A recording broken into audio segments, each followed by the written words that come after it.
A deep-sea diver went out on a routine job, then his air supply cord snapped 300 feet down.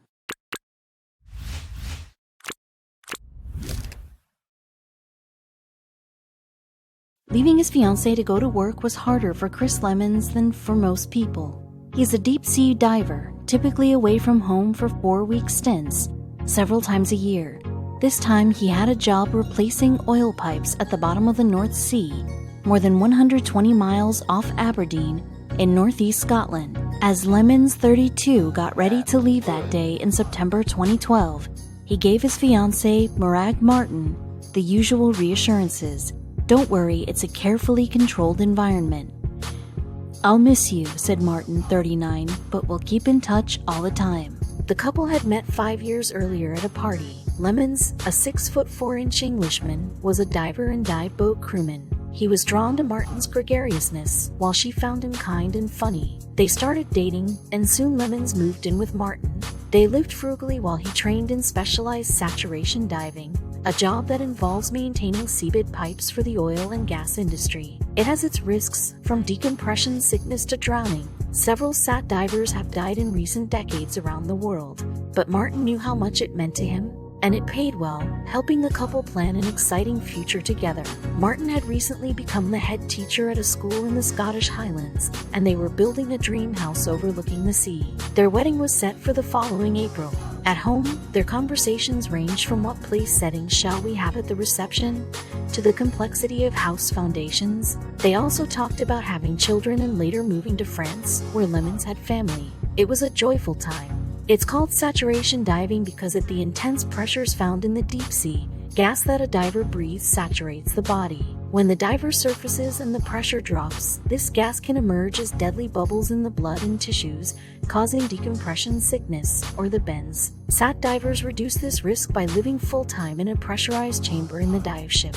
For the September job, Lemons would be part of a 3-man team sharing the SAT chamber with 3 other teams for a month aboard the 348-feet vessel Topaz. He was delighted to learn he'd be working with Duncan Alcock. Alcock, 50, had been diving in the North Sea for 17 years. He worked with Lemons, who had qualified 18 months earlier, on his first few dives, becoming Lemons' unofficial mentor. In a competitive industry with only short-term contracts, Alcock strove to make Lemons look good in front of supervisors, giving him advice and nudging him away from mistakes. "If you're unsure about something, don't worry. I'll talk you through," he'd reassured Lemons. Their third team member would be David Uasa, whom Lemons knew by his excellent reputation. For the first days in the chamber, the men chatted about Lemons' house build, his upcoming wedding, and Alcock's son, who'd just started working in diving.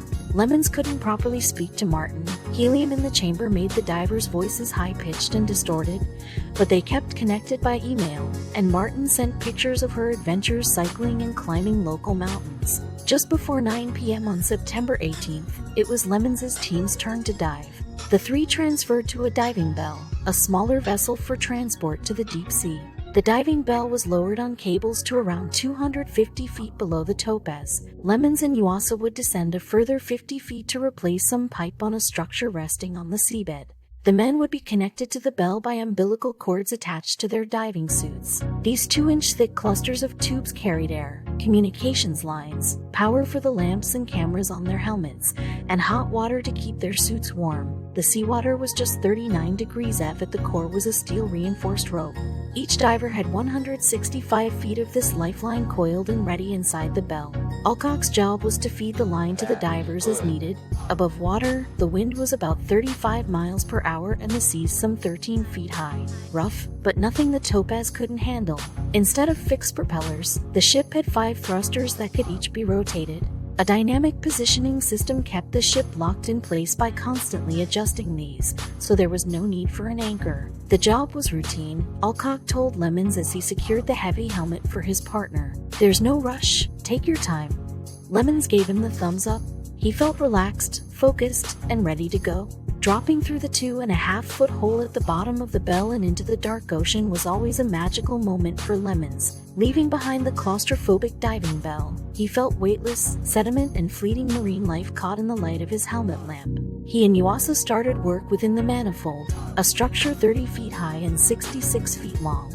Its pipes and valves managed oil flowing from wells to platforms. Toiling a few feet apart with spanners and other tools, the pair would be underwater for 6 hours. Up on the ship, Dive Supervisor Craig Frederick sat before a bank of controls and monitors showing the feeds from the divers' helmet cameras. He followed their progress, giving instructions by intercom for each stage of the job. Meanwhile, in the cramped bell, Alcock sat surrounded by gauges. He monitored his colleagues' oxygen and carbon dioxide levels but had no communication with them. Lemons had been working for about an hour when he heard a noise from Frederick's control room.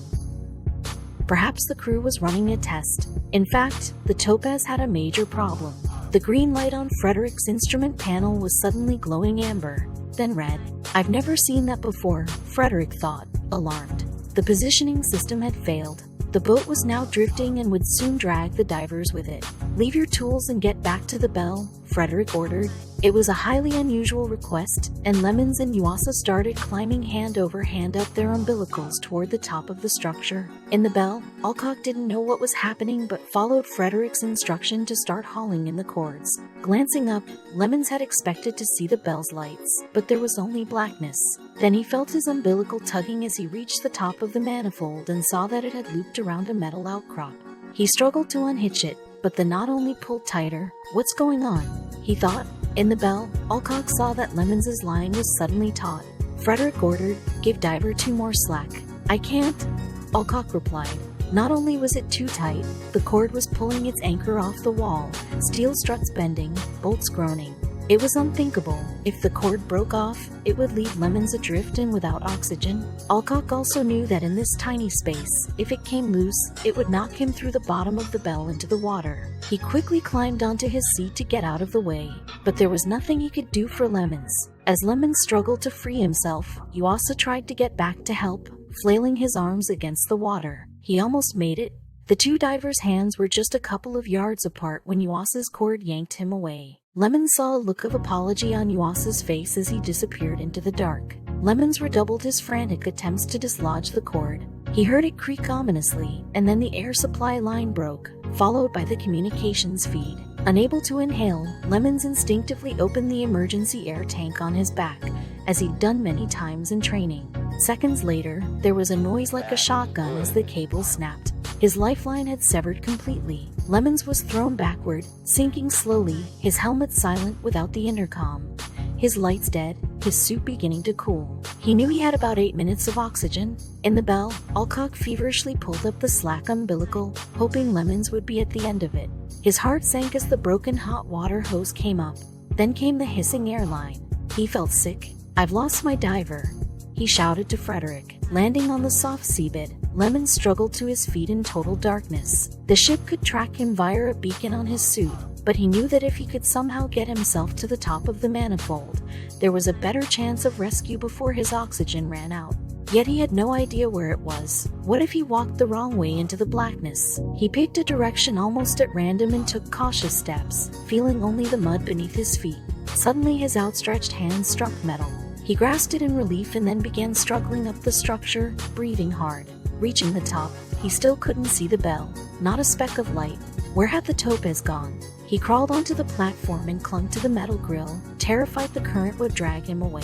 He reckoned he had about 5 minutes of air left. He knew his chances of surviving this were slim, yet the situation was even worse than he realized. The ship was now some 700 feet away. The crew was desperately trying to steer back, but without the positioning system, it took 2 people to manually coordinate the thrusters. The Topaz was slowly zigzagging against the waves. The minutes passed, and Lemons' fear turned to grief. "This is probably where I die." He'd never see their house finished, never have children. "I'm sorry, Morag," he called out.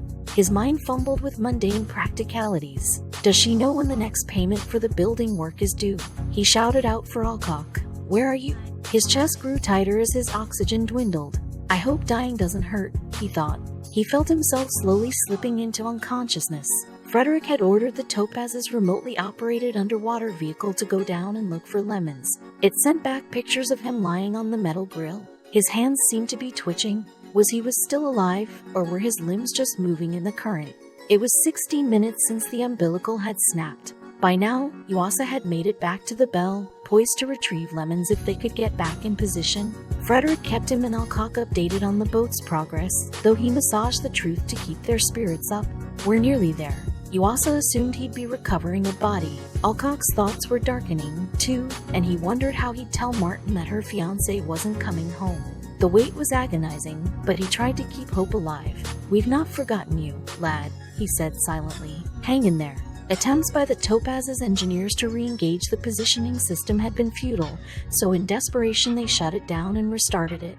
Amazingly, this worked. More than 25 minutes had passed since Lemons's umbilical snapped. Finally, with the ship over the dive site, Yuasa dropped down and found Lemons on his back. He glanced through Lemons's mask. Ominously, there was water inside. He clipped Lemons onto a rescue lanyard and began hauling them both up his umbilical cord. Lemons was a big man. It was like trying to carry a giant starfish. By the time he was able to push Lemons's upper body into the bell, another 6 minutes had passed. Alcock unclipped Lemons's helmet.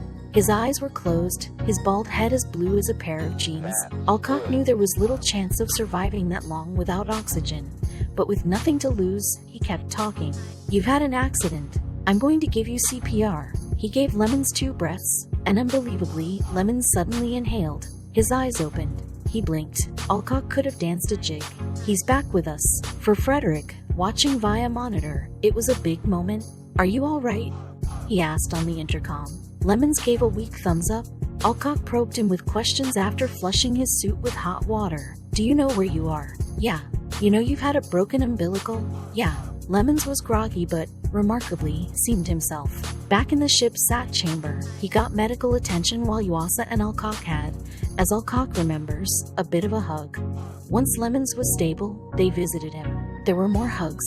Over the next 3 days, as the men depressurized on the Topaz, now docked at Aberdeen, they talked through what had happened over and over. It helped them deal with the shock. All gently teased Lemons about the CPR, saying that snogging, or making out, isn't usually done on a dive. How Lemons survived, and without brain damage, remains unclear. The oxygen in divers' gas is about 4 times richer than normal air, so his body may have been saturated with enough to keep him going. Hypothermia could have put him in shutdown mode, too, sending oxygen to his organs. When Lemons phoned Martin, she was horrified to hear about her fiancé's near miss and raced across Scotland to meet him as he disembarked from the Topaz. They kissed and hugged for a long time. For a distraction, they went to the movies, but Martin barely saw the film through her tears. 3 weeks later, once Lemons was declared fit, he returned to the North Sea with Yuasa and Alcock to finish the job. "I didn't want to lose my nerve," says Lemons, who is still a SAT diver. "I'm proud of him," adds Alcock. "Many would have said, this is too dangerous. I'm not coming back." The following April, Lemons and Martin got married in an emotional ceremony near their home. Yuasa couldn't be there, but, says Lemons, at the reception, people were buying Alcock whiskeys all night. And they were telling me, "I don't even want to speak to you. I just want to hug you." And band played until 4 a.m. and the place was jumping, recalls Martin. People knew it was the wedding that almost never was. Lemons and Martin have since adopted a little girl, Eub. They finished their house, but their life plans have accelerated. "We're selling the house and moving to France already," says Martin, smiling. "I've had a glimpse of dying and I'm not scared," says Lemons. "I know I'm lucky to have a second chance. I always had a lust for life, and the accident only made that stronger."